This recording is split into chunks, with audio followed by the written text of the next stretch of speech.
Welcome to my conversation about music this time. This episode is really an explanation about why I chose to write about a modern classical composer.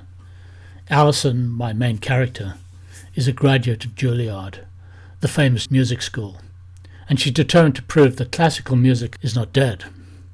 She intends to make it relevant and admires the careers of the composers in this Mike article by Lisa Bernier.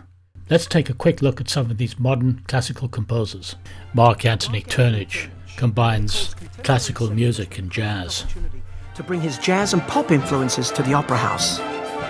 Good evening, it's a great pleasure. And I love, from sort of my early 20s, I've been a great jazz fan, but also soul fan. Next is Frederick Rzewski, known for his political work and 12-tone technique. Saeed Haddad, the Jordanian composer. An Suk Chin, the South Korean composer. Anne Clare, an Irish composer, loves indie rock. Thomas Ades draws his inspiration from clap techno music. Angelica Negron, she created a piece called Bubblegum Grass, Peppermint Field. John Adams, as Lisa Bernier points out, it's Adams who shows us most clearly that we still need classical.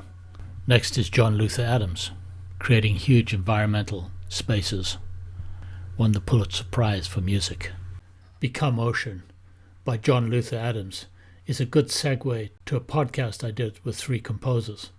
Called Composers at Play, the podcast host, Sophocles Papavassilopoulos, took my request to heart for an episode about writing about music. Some of the discussion revolved around how water evokes music.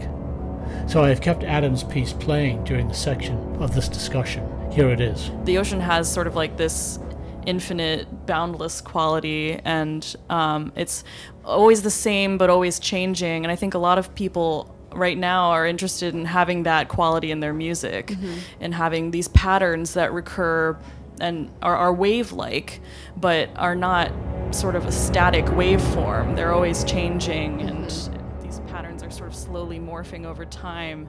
And that's why I had been interested in listening to the podcasts, because I wanted to get into the mind of composers, and of course came to the realization very quickly that no one composer is the same as the next. Just to return to the idea of the water, I think for me to even want to evoke water in my piece, I would have to have some sort of personal or emotive connection to the idea of water. We need to get Stephen Van Betten in here from a few podcasts ago to talk about his experience with West African rhythm. I love the idea of the chain and the creaking, because there's so much happening there. But what I want to focus on is the idea of sawing cello voice, because what's interesting there is that you're actually focusing more on the physicality of playing the instrument. It's so interesting you say that, because I wasn't thinking of the bowing at all. I was actually thinking of the quality of the sound. I've heard the cello played where it's very raspy. I mentioned, this use of the word silver. For me, high treble notes. Jenny Olivia Johnson is right when she says in the podcast that music cannot be explained or told. But I think the writer can show the subtext and the context that surrounds the musical scene. There's a wonderful moment in the Maritza concert where she's on stage in front of thousands of people, and the song pauses. And she pauses, she holds it there, controlling the band, controlling the rest. And then she hits the cadence, and the emotional moment is enormous. And she appears to be so overcome by the lyric that she turns back to the band and she approaches the guitarist playing this wonderful silver instrument with silver strings and silver tuning knobs. And those are the silver notes that ring out, and those are the notes and the context that I describe in the Fado for the River. Part of the reason we play new music is to keep the field of composition alive and fresh. If you play one contemporary composer's music, in some sense you're inspiring all contemporary composers to continue to suffer and struggle with the act of composition, which is the hardest and most noble thing that any musician does.